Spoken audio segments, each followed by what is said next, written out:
Welcome.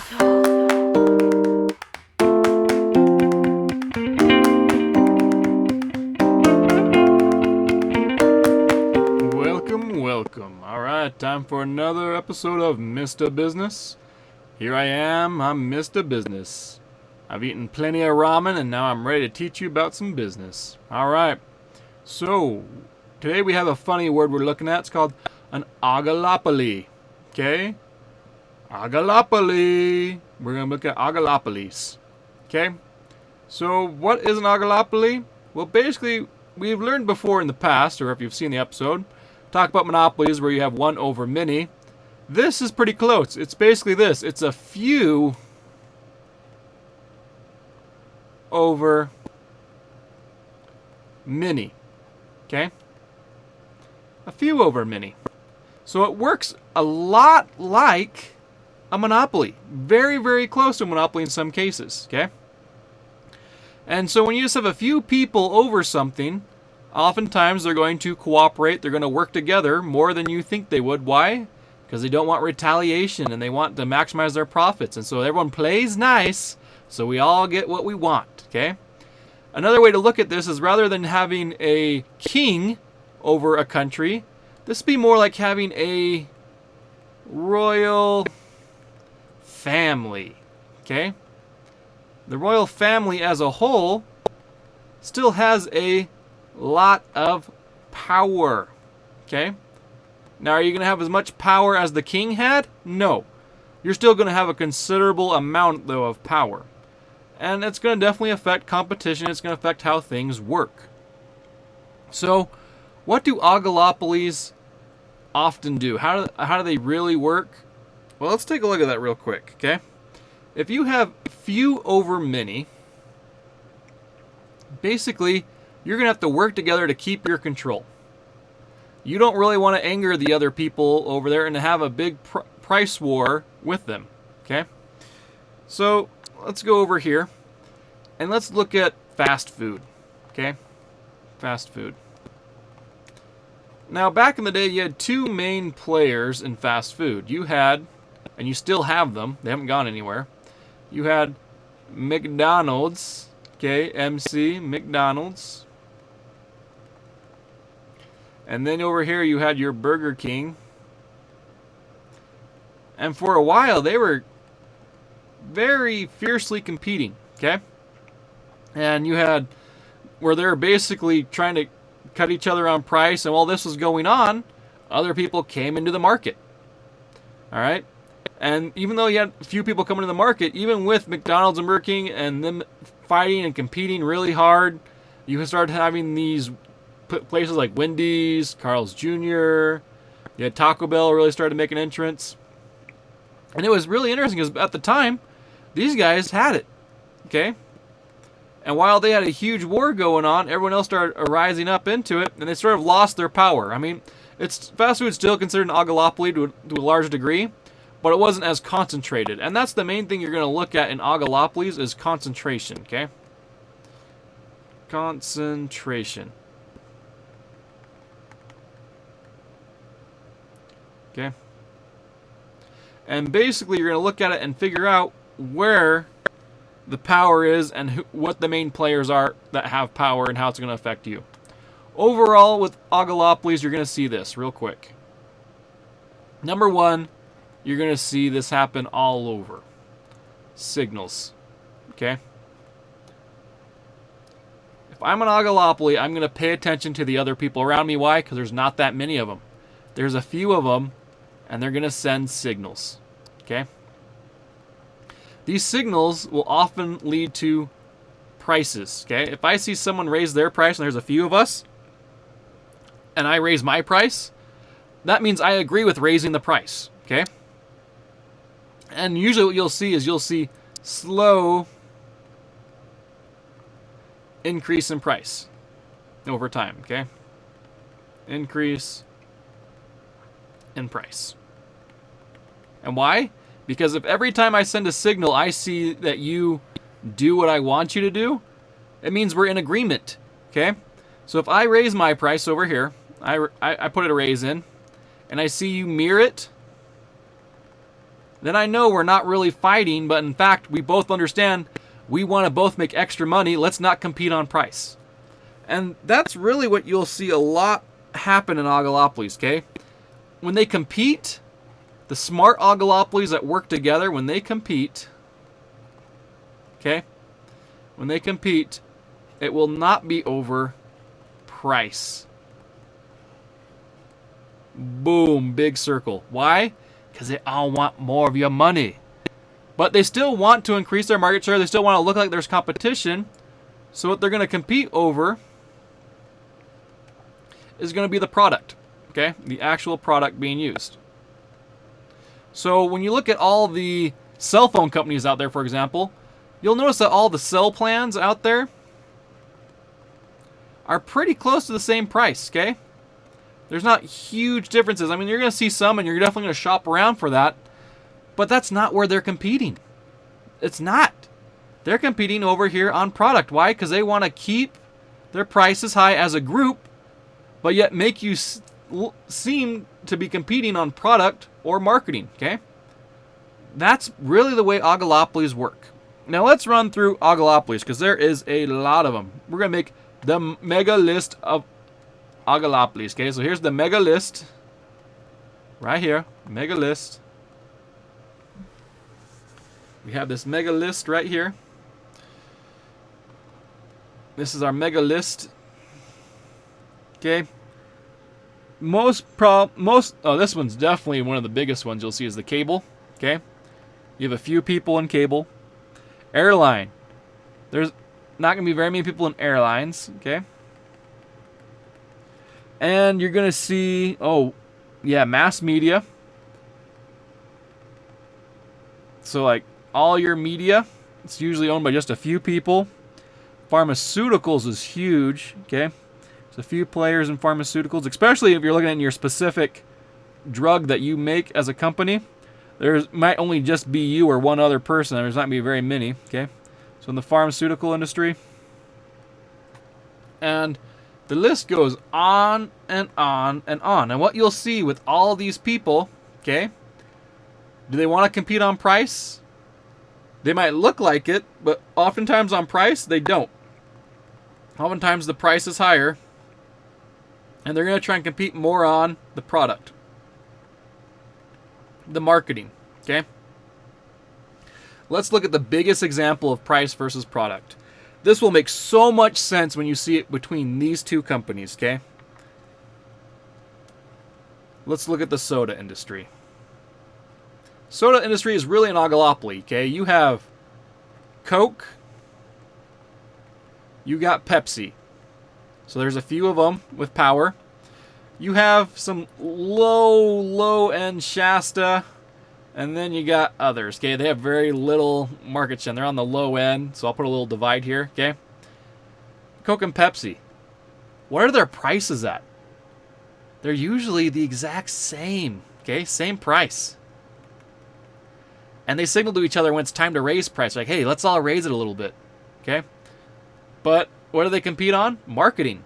Okay? Coke is more the classic, okay, soda.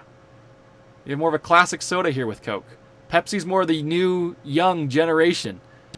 And so really what you're looking at is you're kind of looking at branding and maybe a little bit of taste. Not much, though. I mean, when they do blind taste tests, Shasta wins just as often as Coke and Pepsi when they do blind taste tests. People think like, oh, I'm an avid Coke fan, avid Pepsi fan. Not if it's blind. When you perceive something, you will add something to it, and that's marketing with what you're actually enjoying. And what you'll see with soda, it's all the same price. When you go to the vending machines, is the soda and the Coke machine the exact same price often? Yes. When you go into the grocery store and you go into these places, is Coke and Pepsi relatively the same price? Yes. This is where they compete. And why wouldn't they be the same price? If there's a few people here, what would happen if Coke raised its price? Okay, let's go to a new example. Okay, we're gonna put a box right here. If I'm Coke and I raise my price, Pepsi's gonna raise its price. But what if I lower my price? Will that start something if I lower my price? What kind of signal would that be? Okay, lower price. That means I want to go to war. in a business sense. Now, anyone who's been a part of war will find something, even if you're a winning country or a losing country, war destroys the countries, okay? They both are very poor afterwards if the war was devastating, okay? They don't want war. They don't want a price war, okay? You won't see Coke and Pepsi go into this. They are very reliant on each other. They're in a what I would call a codependent relationship, okay? So right here, see Coke and Pepsi?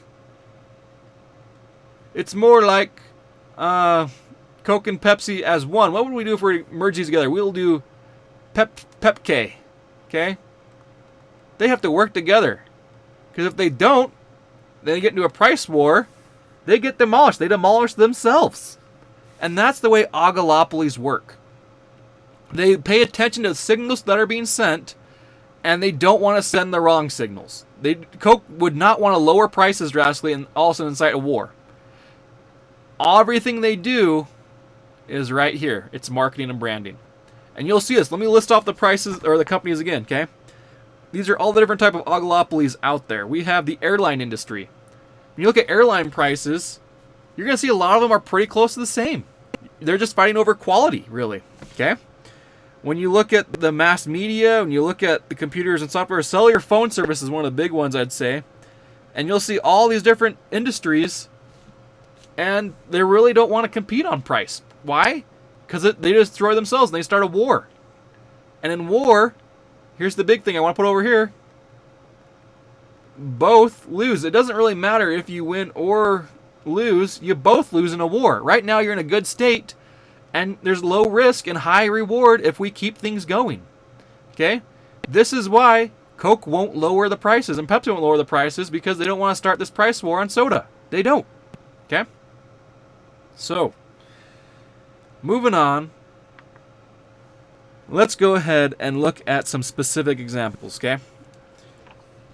National mass media and news outlets are a prime example of an oligopoly, okay? Right here, they say only 6 corporations only, control mostly all of our media. Let's list them right here, okay? Believe it, 6 corporations. So, everyone's probably familiar with this. Walt Disney, okay? You have Walt Disney. You got Time Warner. All right. Who else do you think would be in this media giant? There's only 6 of them, okay? Acting as sort of a 6-headed giant. You have CBS Corporation, okay? Commercial broadcasting. Viacom, okay? And we've had some mergers since then, okay?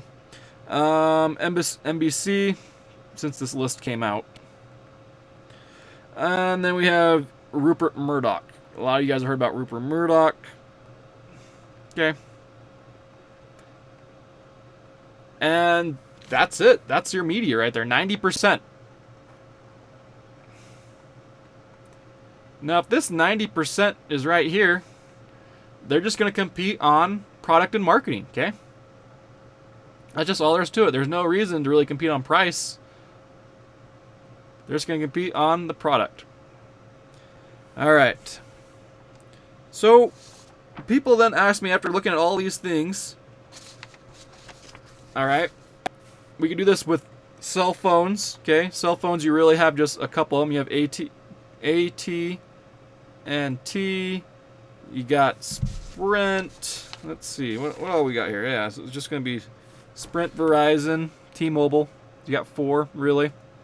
But then people say, but there's all these other companies. Well, those other companies buy their minutes from Verizon. They buy them from AT&T. They buy them from Sprint. Okay?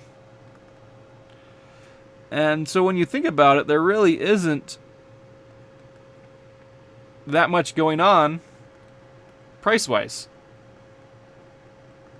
Because even if you have 4 people, if AT&T lowers its price, that's going to start a price war among the big 4.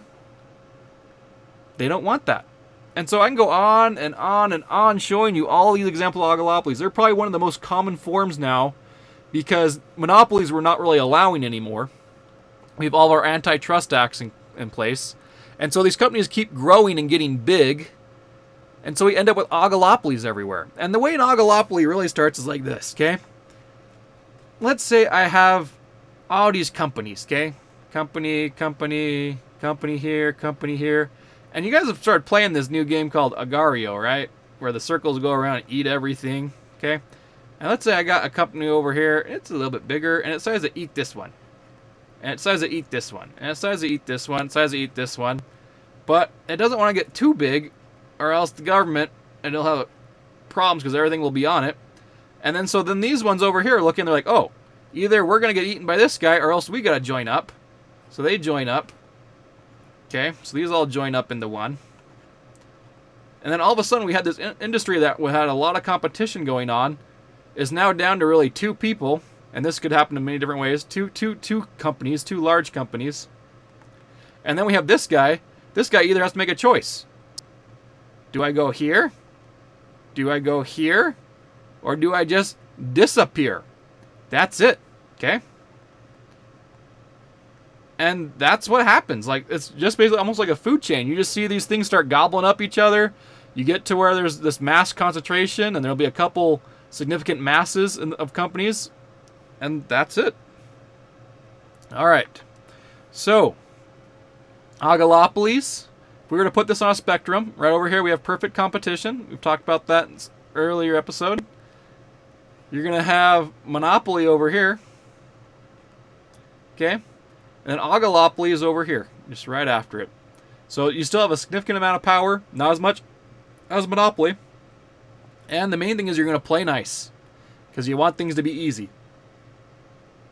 We always think, oh yeah, these people are competing and they're hard. No. They compete on the product. If they really tried to compete hard with the other few players, they would create a war, a price war, they'd create a product war, whatever it is. Basically, they'd create a war, and the war would just destroy themselves. And then over here, if you look over, we have a big margin over here. This is where we end up having a word called monopolistic competition, where everyone's trying to move up and become these sort of things, okay? So you see these arrows? This is where you have all the little companies everywhere that I was talking about. And everyone's trying to be number one, and the way you become number one is by eating the other ones or making the other ones disappear, and then you end up turning into oligopolies, then monopolies.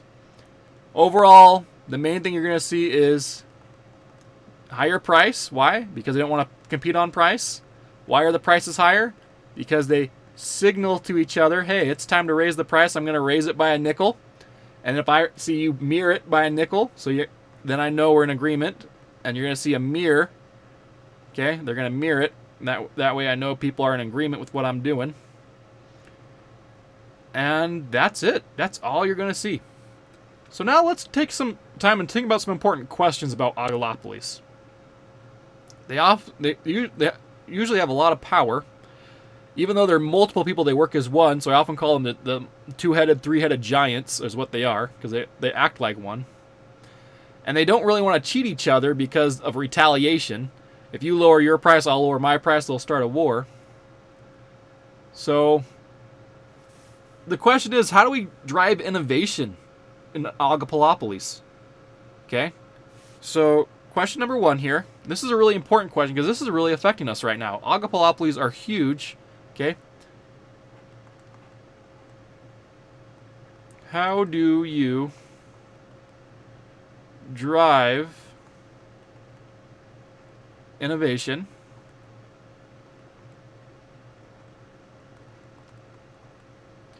in an oligopoly? Okay?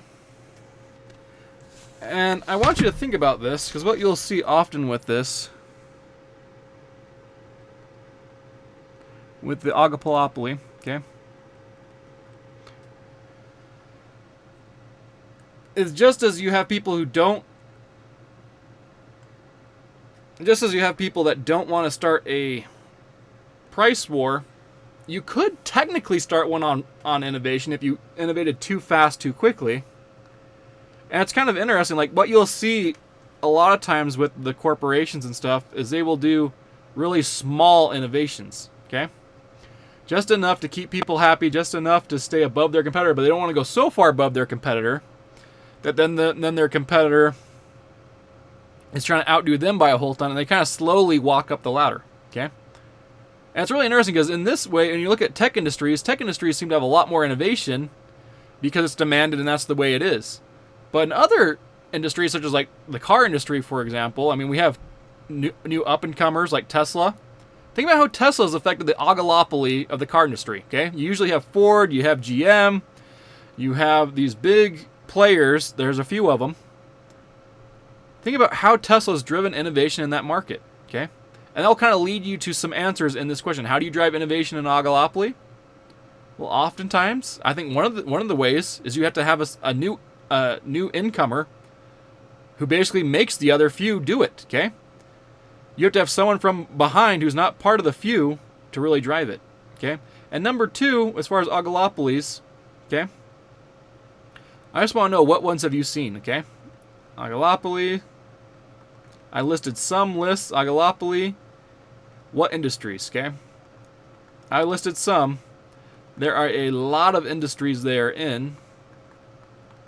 What industries are they, okay? Oligopolies, what industries? We'll make it a complete question. Here we go.